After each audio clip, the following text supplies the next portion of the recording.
अस्सलाम वालेकुम। आज हम बात करेंगे बेबी बाजी के 63 एपिसोड के बारे में। तो सबसे पहले हमारे चैनल को लाइक, कमेंट और सब्सक्राइब लाजमी कीजिएगा। अब हम बात करते हैं, यहाँ पर फ़रज सारा से बात कर रही होती है और कहती है मुझे तो पता ही नहीं था कि अम्मी ओल्ड एज होम है। मैं उनसे मिलने गई, तभी सारा कहती है तुम्हारी सास ने तुम्हें कुछ कहा तो नहीं? जिस पर फ़रत उसे बताती है कि उन्होंने तो बिल्कुल भी कुछ नहीं कहा, वो मुझसे वैसे ही प्यार और मोहब्बत से बोली, बल्कि मुझे बहुत ज़्यादा बुरा लग रहा था कि मैं उन्हें गलत समझती रही। लोगों की सासें तो इतनी बुरी हैं, मेरी तो इतनी अच्छी है। तभी सारा उसे कहती है तुमने वासिफ़ को बताया, उसे भी बता दो। लेकिन फ़रत कहती है मैंने उसे बिल्कुल भी नहीं बताया, वो मेरे पे ही गुस्सा होगा। और वो ये सोचने लग जाती है। यहाँ पर सब बैठे टीवी देख रहे होते हैं कि तभी अज़रा की अम्मी उसकी भाभी को कहती है कि क्या था कि अगर तुम उसके लिए भी शैम्पू ले ही आती जहाँ इतना ख़र्चा किया था। तभी उसकी भाभी बोलती हैं कि अगर एक चीज़ उन्हें ला के दो तो वो 4 चीज़ें और मांगने लग जाती हैं। और आप तो जानती हैं हम अपने घर का ख़र्चा बहुत मुश्किल से कर रहे हैं। जिस पर उसका भाई भी कहता है कि आपी की तो आदत हो गई है और अगर आपको इतना ही उनका है तो चलो ठीक है, हम यहाँ से चले जाते हैं, हम किराए पे चले जाते हैं, वो यहाँ रह ले। उसकी अम्मी भी कहती हैं कि क्या तुम लोग बातें करके, और चुप हो जाती है। यहाँ पर अस्मा जब घर आती है तो बहुत ज़्यादा दुखी होती है और बेबी बाजी को बताती है कि पता नहीं जेवर कहाँ चला गया।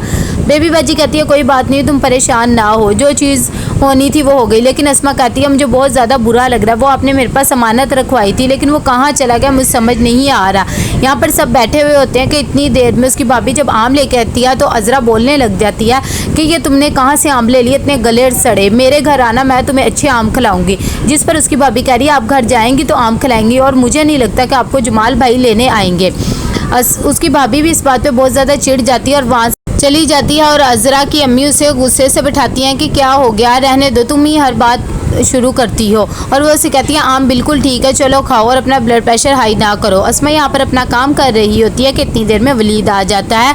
वो उसे कहती है कि मेरी कोर्ट की हेयरिंग है, तुम मुझे कल छोड़ आना क्योंकि मुझे रस्सों का नहीं पता, जब पता लग जाएगा तो मैं खुद चले जाया करूँगी। लेकिन वलीद कहता है मैं आपको छोड़ आया करूँगा। उसी दौरान वो शहनाज और समन के बारे में पूछता है। तभी अस्मा उसे कहती है कि हाँ मेरी बात होती रहती है, दरअसल समन के अब्बू की तबीयत ख़राब है इसीलिए वो आजकल तुम्हें जवाब नहीं दे रही होगी। लेकिन फिर उसके दिल में आता है और वो वलीद के पास आके उससे सच बता देती है कि उसके अब्बू ने उसका रिश्ता कर दिया है। जिस पर वलीद को सुन के बहुत ज़्यादा शौक लगता है और वो कहता है वो कैसे ऐसे कर सकते हैं। तभी अस्मा उसे कहती है कि अब्बू से मुश्किल में ना डालो और उससे रब्ता ना करो। वलीद बाहर आ जाता है और वो बहुत ज़्यादा रोता है और बहुत ज़्यादा दुखी होता है। उसे अपनी और समन की सारी बातें याद आ रही होती हैं लेकिन वो खामोश हो जाता है कि क्या कर सकता हूँ। यहाँ पर उसकी भाभी अज़रा की उसके भाई को कहती है कि हम तो तंग आ गए हैं इनके रोज़ रोज़ के ये चिड़चिड़ेपन से, या तो ये खुद नफ्सियाती मरीज़ बन जाएगी, अगर खुद ना बनी तो हमें बना देगी। तभी उसके भाई भी कहते हैं अब क्या कर सकते हैं, खैर तुम चुप रहा करो। यहाँ पर बेबी बाजी अस्मा का इंतज़ार कर रही होती है। जब अस्मा आती है तो बताती है कि नसीर तो आए ही नहीं थे इसलिए कोर्ट ने तारीख आगे बढ़ा दिया। वलीद भी कहता है कोई बात नहीं, आप टेंशन ना ले। तभी बेबी बाजी कहती है मुझे तो समझ नहीं आ रहा कि तुम्हें दुआ दूं कि क्या दूं, केस आगे जाए या ना जाए, लेकिन मैं तो चाहती हूँ कि चला ही जाए, शायद नसीर के दिमाग में कुछ आ जाए। अस्मा भी ये बातें सुन रही होती, कहती वरना मैं तुम्हारे अब्बू को जाके क्या मुँह दिखाऊंगी कि उनके जाने के बाद सारा घर ही बिखर के रह गया। यहाँ पर नसीर बहुत ज़्यादा खुश होता है, रक्षी के साथ अपनी शादी की तैयारियों में मगन होता है। तभी उसकी अम्मी कहती है कि क्या तुमने काजी से बात कर ली थी? तब नसीर उन्हें बताता है कि हाँ काजी भी आ जाएगा और साथ गवाह भी ले आएगा।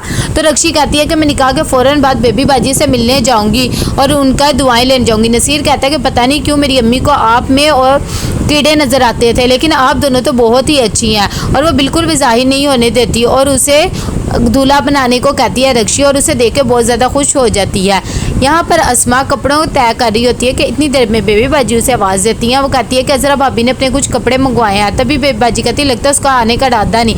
अस्मा कपड़े देख ही रही होती है कि उसकी नज़र जेवर वाली पोटली पे भी पड़ती है और वो बेबी बाजी को दिखाती है, जिसे देखकर दोनों हैरान हो जाते हैं। यहाँ पर गुलशन आरा अज़रा की रिपोर्ट लेकर आती है और वो उसे बताती है मैंने वहाँ किसी से पूछा था, वो बता रहे थे मरीज़ को सीने का कैंसर है। ये बात उसकी अम्मी और अज़रा को जब पता लगती है तो वो हैरान हो जाती है, लेकिन अज़रा इस बात को नहीं मानती और कहती है ये झूठ है।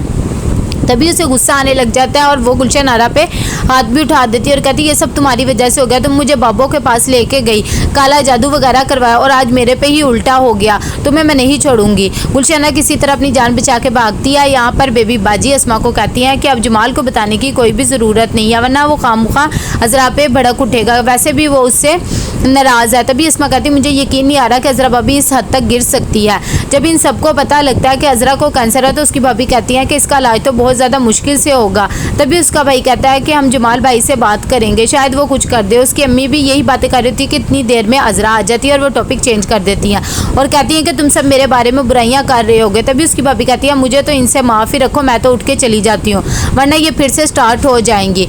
अजरा चुप हो जाती है और वो चली जाती है और अजरा अपने भाई को कहती है तुम इस रिपोर्ट पर ज़्यादा ध्यान ना दो, ये किसी और की रिपोर्ट है और मुझे कैंसर नहीं हो सकता। यहाँ पर नसीर बहुत ज़्यादा खुश होता है और दूल्हा बन के रक्षी के घर पर आता है। तभी वो देखता है दरवाज़ा ही नहीं खुलता। तब काजी साहब उसे कहते हैं कि ये लोग कहाँ चले गए, या निकाह होना भी है कि नहीं। लेकिन नसीर कहता है कि नहीं, मैं अभी उसे कॉल करता हूँ, वो घर में ही होंगे, आप ज़रा रुके। वो कॉल करता है तो उसका मोबाइल बंद जाता है। जब सबको पता लगता है कि अजरा कैंसर है, बहुत ज़्यादा परेशान होते हैं। जमाल कहता है मैं उनको इलाज करवा दूंगा, लेकिन अस्मा कहती है आपको उनके साथ होना चाहिए इस हालत में। लेकिन जमाल कहता है कि मैं बिल्कुल भी उसे अपने साथ रखने के कायल हूँ। बेबी बाजी भी कहती है तुम अजरा को घर ले आओ, मैं अस्मा और वलीद कहीं और चले जाएंगे। लेकिन जमाल साफ मना कर देता है कि अगर आप चले भी जाएं फिर भी मैं उसे नहीं लेके आऊँगा, उसने जो करना था सो कर दिया, हाँ मैं उसकी मदद कर दूँगा।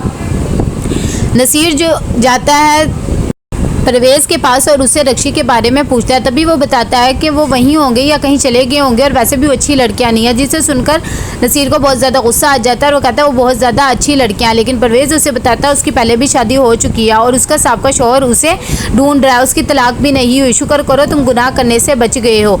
अजरा यहाँ पर बहुत ज़्यादा दुखी होती है और उसे गुलशन आरा की बातें याद आ रही होती हैं कि मुझे कैंसर हो गया और उसे दिल ही दिल में बहुत ज़्यादा बुरा लग रहा होता है। वो अकेली बैठी रो रही होती है कि इतनी देर में उसकी अम्मी आ जाती है और उसे कहती है तुम अकेली क्यों बैठी हो, आ जाओ सब बाहर बैठे हैं तुम भी। लेकिन अजरा अपनी अम्मी के साथ लग के रोने लग जाती है और कहती है कि ये रिपोर्ट सही है और मुझे कैंसर है। यहाँ पर जमाल का भी बहुत ही बुरा हाल हो रहा होता है और उसे रक्षी की असलियत जानकर बेहाल हो जाता है और उसे परवेज़ की बातें भी याद आती है कि उसने उसे इतना बड़ा धोखा दिया। तो कैसा लगा आपको ये एपिसोड? लाइक कमेंट शेयर करके लाजमी बताइएगा। अल्लाह हाफिज़।